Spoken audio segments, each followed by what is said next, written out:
Welcome to Spicy Toast Gaming.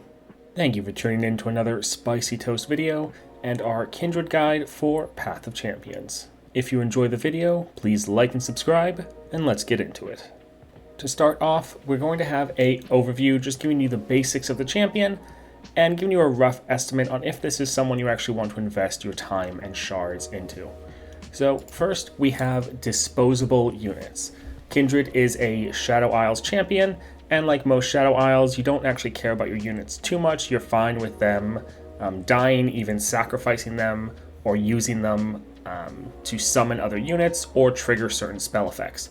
So if you like being able to use your units as more of a resource and actually use them to trigger spells and whatnot, then Kindred works very well for that metagame. Now, we also have removal. Kindred has many different ways to remove units, whether through spells or champion effects. You probably have one of the most kits built around removal out of anyone. Now, might be some champions that have a little bit more than you, but there is a lot of different ways to get rid of an enemy threat with Kindred. Next, we have rewards game knowledge. So, Kindred has a very intricate kit. There's a lot of different ways you can use certain spells and effects, and so the more you know about the game, all the different units, it's going to be a very rewarding experience. But if you're newer to the game, you're probably just going to get frustrated playing Kindred. Next, we have outvalue and outlast. So Kindred herself, actually on the board, is able to take trades and just outvalue opponents, like killing one unit but essentially killing two for the price of one. And you can actually just sit back. Often you're not using all of your mana each round, you're holding on and using it when you need to for certain spells and effects, and you're just able to outvalue the opponent where you have a full board and any unit they play just immediately gets taken out. So if you like being a bit slower and methodical, but just being able to outtrade your opponent every single turn, that really is the Kindred playstyle. Next, we have Nexus damage.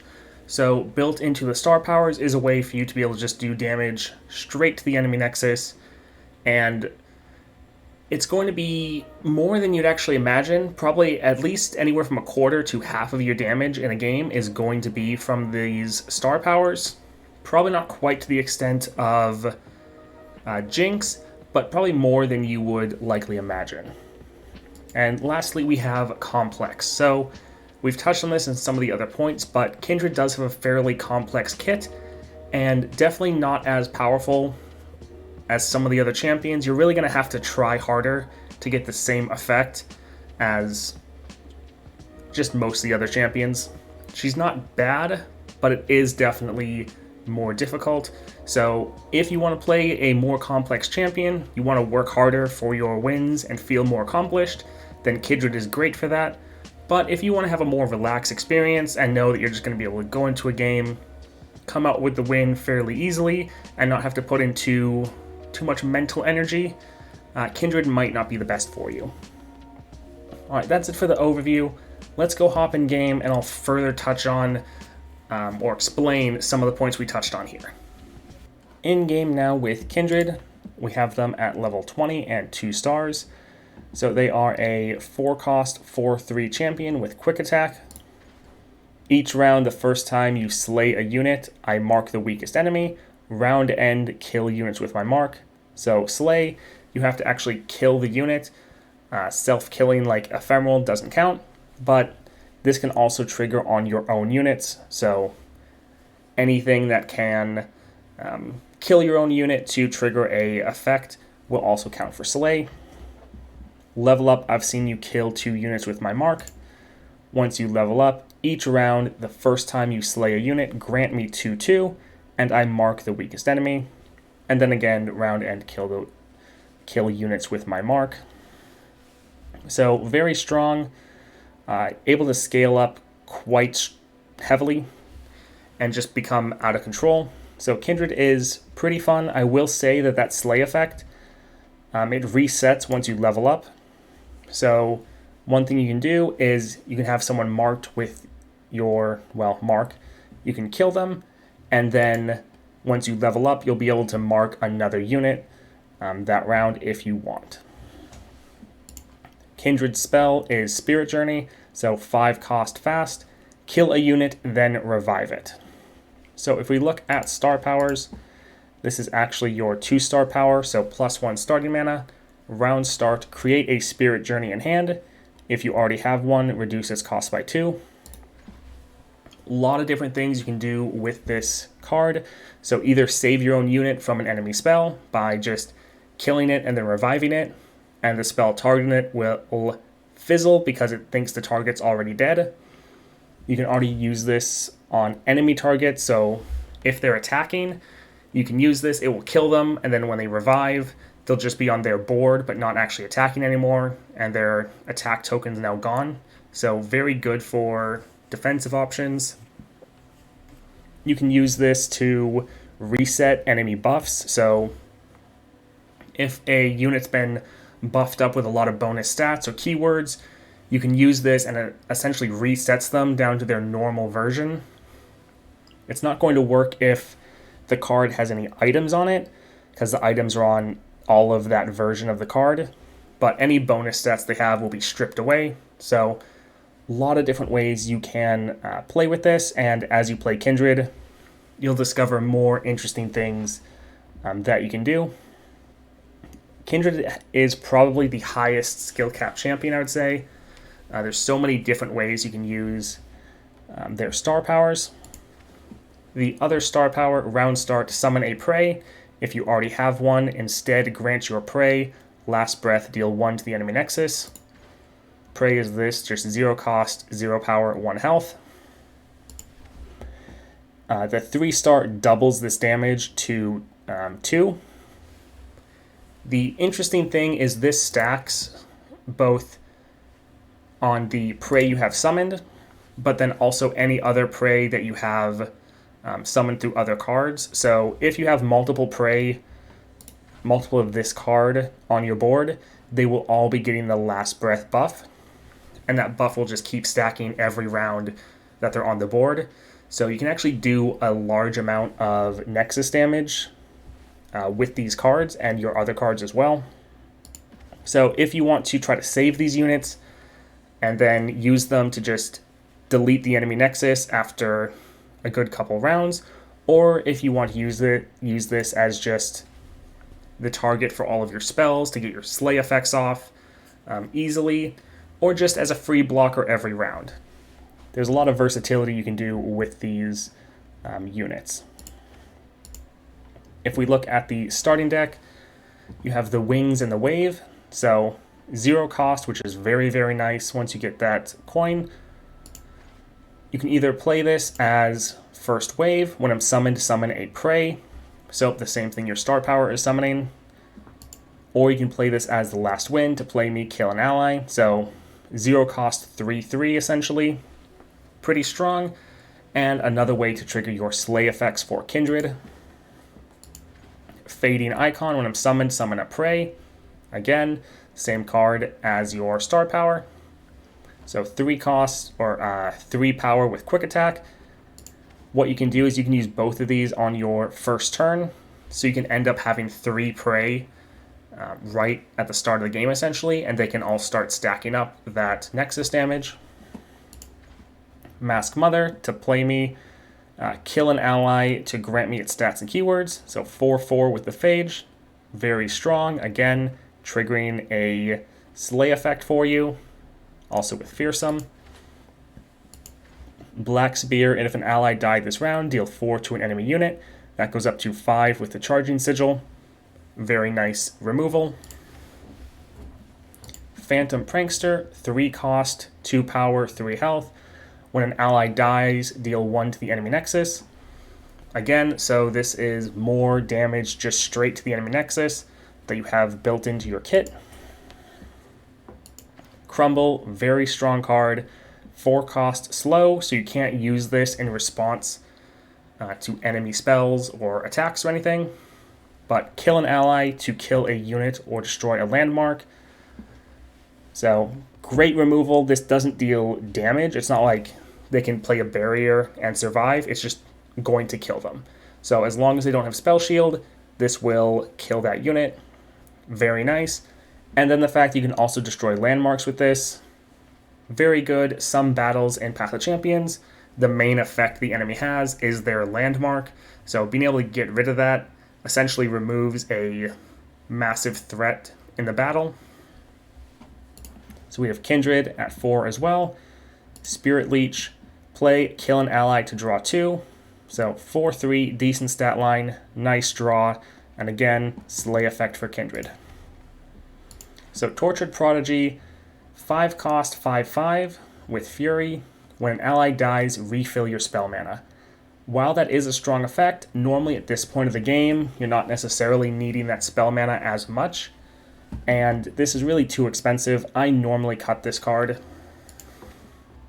but as you can see, the entire deck actually is very well constructed and really works together to fit your goal. So tons of ways to trigger your slay effects, and in general just feels very well done. Much better than like Nasus, which we've touched on before. His deck just kind of seems thrown together. Alright, if we go look at Relics now, so the couple that I have is allies have Overwhelm and allies have Challenger. Challenger works very well for Kindred. You start out with not the largest stats, so being able to make sure you are grabbing the right target to kill is really important. That really also helps with getting your marks on the right target. So you might want to attack with Kindred and grab the weakest unit. That way when you kill them, that mark will go onto the next weakest. So Challenger works very, very well. Also Overwhelm. Kindred's deck is pretty slow as it is. You want to be able to have that Overwhelm to end games faster. Archangel Staff, refill your spell mana. Decent, especially if you have the Scourge's Stash on Kindred, which also works pretty well. Corrupted Star Fragment, you want Kindred to be on the board, so having them be able to kill their supported unit every round. I have not been able to test this one yet, but I believe that this kill effect would probably trigger Slay and then put a mark on an enemy. So another thing that you could use for that. Crown Guard Inheritance, when I level up a rally, you normally don't want this on Kindred because you're not always going to be able to level up during a match. Sometimes you're going to level up at round end, kill units with my mark. So if that's happening at the end of the round, your Crown Guard Inheritance will then be wasted, which feels pretty bad. Also, you don't want Gale Force. You want Kindred to be on the board, stacking up with the Slay effects once you're leveled up. And if you are recalling at the end of the round, you're not going to get your kill effect off, and you're never going to be able to level up, so Gale Force is pretty much awful.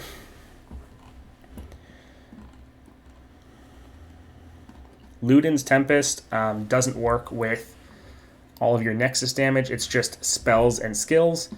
The burn damage you have doesn't count as a spell or a skill, so it doesn't actually increase all that damage by 1. Stalker's Blade, not bad. A little inconsistent. It can work so that you play Kindred, and then they strike an enemy unit. If they kill it, they can then mark another unit. So it can be pretty good, but it is a bit inconsistent. I wouldn't bother with the Deceiver's Crest or Grand General's Counterplan. You're essentially getting this effect for free based on your 2-star power. So the Scourge's Stash. This is actually one that is very good on Kindred. So with all of your damage to the enemy Nexus, you normally can get that Plunder effect off pretty easily. And being able to play this for 2 cost, that way you can start marking, start scaling a lot faster. It does work out quite well. I played with this in my first couple games once I got my rare relic, and it did work out pretty well. So something to consider. 4 common relics. So Banshee's Veil, protecting your Kindred, not bad. Lost Chapter, you have a lot of spells, so being able to play that right away. But if I had a common slot, I would either go with the Chameleon's Necklace, create 2 copies of me in your deck. Kindred, you really want to have them on the board, so not having them and not getting those free slay effects off, pretty bad. Your whole deck is built around supporting Kindred getting those slay effects off. So if you don't have Kindred, your whole deck doesn't work out too well. So I would either go with Chameleon's Necklace or the Grand Duelist Blade. That Challenger, again, very important. I was using that before I could get the Blade Rack, so Challenger really works out quite well. That's it for the relics I wanted to touch on. Other than the King's Crusher giving you Overwhelm, that can also be pretty good. All right, let's go look at what powers I think you should pick up with Kindred. On to powers now. So first, the best defense. Allies have attack, grow my health to match my power. Very nice for giving your units more survivability. Pretty much all your units have a higher attack value than they do health, and so the survivability is quite nice. Just letting your units be more free to attack and defend. Fixer-Upper, round start, give your weakest ally 3/3 this round. So this is normally going to hit one of your prey, but that lets your prey be a better blocker or attacker. And then you can also use Mask Mother to kill the prey and get all of those bonus stats, essentially converting them into permanent stats. So it works out pretty well for you. Afterlife Forbidden, when an ally dies for the first time, summon a Haunted Tomb. So you're going to have allies die pretty fast. Getting this off to just revive another one can be very nice. Definitely something to pick up if you see it in game. It actually works out decently well for Kindred. Up next for powers, we have Domination Round Start Rally. So being able to attack every round, especially once you have Kindred on the board, so she can challenge a unit, get rid of them, and then mark another unit. Very strong, definitely helps you end your games a bit faster. Crush, allies have Overwhelm. Again, wanting to end the game a bit faster. Kindred can scale up to a very high value. You want that damage to actually be able to translate into Nexus damage and not just get blocked out. So if you're not using Troll King's Crown, Crush, allies having Overwhelm, very nice to have. Raiding Party, when you damage the enemy Nexus, grant your top ally 1/1. You can very easily damage the enemy Nexus many times, especially with your prey dealing 1 to the enemy Nexus, and that's stacking up.